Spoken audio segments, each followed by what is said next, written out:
Setelah menduduki kota Probolinggo, pasukan Brigade Marinir Belanda bergerak cepat menuju Lumajang.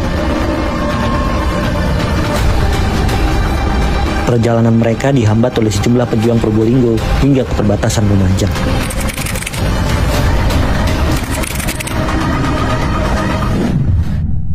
Menjelang sore, pasukan Belanda sudah menguasai kawasan di sekitar jembatan Drangdang, perbatasan Lumajang dan Probolinggo. Beranjak malam, Camat Ranuyoso Cokrosuyono melintasi jembatan Drangdang untuk mengamati situasi. Naas, Cokrosuyono yang mengenakan seragam Front Pertahanan Kabupaten Lumajang ditangkap Belanda. Ia disiksa untuk mengorek informasi dan kemudian dibunuh. Jenazahnya diketemukan di sungai yang tidak berair dengan hanya memakai celana dalam. Perjalanan koloni tempur Belanda terhambat karena Cokrosuyono telah memerintahkan barisan pecok, tukang kayu, untuk menebang pohon-pohon besar yang ada di sekitar jalan Probolinggo ke arah Lumajang. Pasukan Belanda kemudian diserang oleh 2 regu kompi Suwandak, namun serangan itu tidak begitu berpengaruh. Pasukan Belanda yang didukung oleh tank-tank dan kendaraan panser mampu menerobos.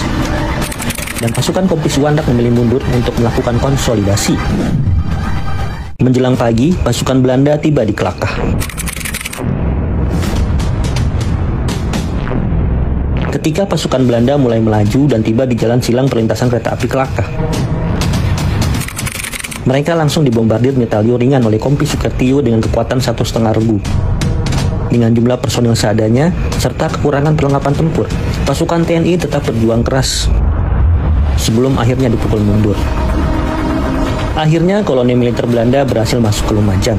Mereka mengadakan konsolidasi di alun-alun Lumajang. Sementara itu, dilakukan penembakan bagi siapa saja yang dianggap mencurigakan.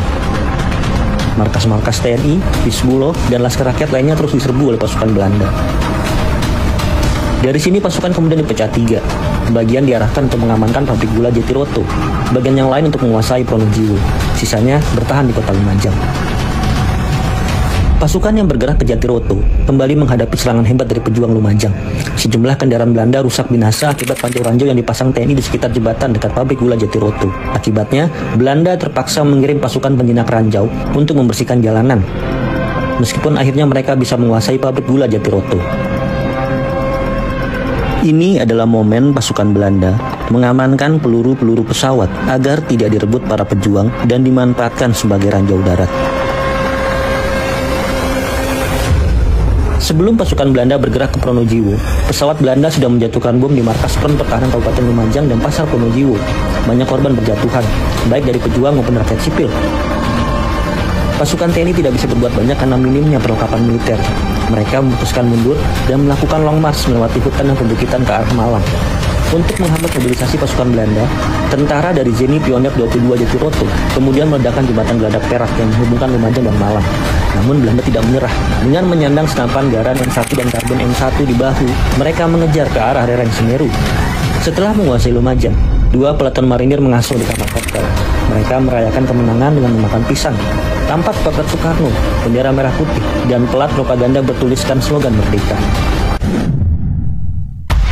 Setelah Lumajang jatuh, Kompi Sukertio mencoba mengkonsolidasikan kekuatan para pejuang Lumajang.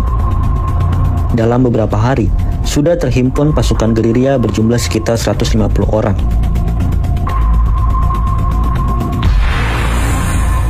Kompi ini terdiri dari personil Batalion Lumajang Ketunggen, Mayor Santoso, Resimen Infanteri 39 Menak Koncar, Letkol Muhammad Sruji, Divisi 7 Untung Suropati, Kolonel Imam Sujai, serta sejumlah pemuda dari Laskar Rakyat. Pusat komando dibangun di Desa Uringin Sari dan pos kesehatan di Desa Tunjung Rejo.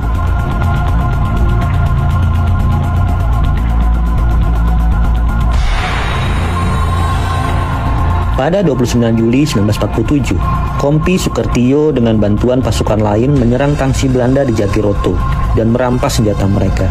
Kira-kira 1 regu tentara Belanda tewas. Kemudian Belanda melakukan pembalasan dengan mengepung Rowokakung, namun tidak berhasil menangkap seorang pun pasukan gerilya. Pasukan Belanda yang marah kemudian menangkap sekitar 15 penduduk desa dan beberapa orang ditembak mati serta disiksa. Pada Agustus 1947, terjadi serangan penghadangan yang gemilang di muka desa PP Yosowilangun.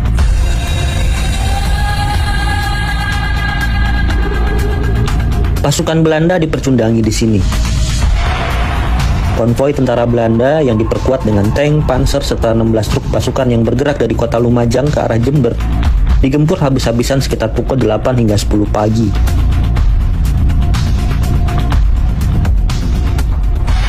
Dilaporkan, kurang lebih 50 tentara Belanda tewas dan dievakuasi pada pukul 1 siang setelah mendapat bantuan dari Lumajang.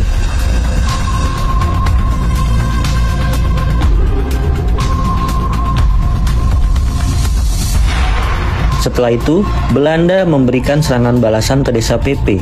Mereka membombardir dengan peluru dan penembakan mortar. Akan tetapi, seluruh penduduk desa sudah mengungsi bersama Kompi ke Rewokakung.